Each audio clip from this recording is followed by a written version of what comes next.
লোকসভা নির্বাচনকে সামনে রেখে বাগবাসা মণ্ডলের ৪১ নং বুথ এলাকায় ভারতীয় জনতা পার্টির একটি সাংগঠনিক বৈঠক অনুষ্ঠিত হয়। ৩০শে জানুয়ারি মঙ্গলবার সকাল আনুমানিক ১০টা নাগাদ উত্তর ত্রিপুরা জেলার ৫৫ বাগবাসা বিধানসভা কেন্দ্রের অন্তর্গত বাগবাসা মণ্ডলের ৪১ নং বুথ এলাকায় ভারতীয় জনতা পার্টির একটি সাংগঠনিক বৈঠক অনুষ্ঠিত হয়, যেখানে উক্ত বৈঠকে ভারতীয় জনতা পার্টির প্রদেশ কমিটির নির্দেশ অনুযায়ী ৪১ নং বুথে পৃষ্ঠা প্রমুখ ভেরিফিকেশন কর্মসূচিও অনুষ্ঠিত হয়, যেখানে এই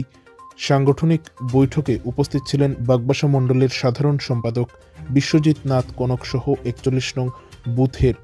বুথ সভাপতি সহ বুথের অন্যান্য সদস্যরা। পাশাপাশি আগামী দিনে ৪১ নং বুথকে সাংগঠনিক দিক দিয়ে কিভাবে শক্তিশালী করা যায় সে বিষয়ে আলাপ আলোচনা করা হয়।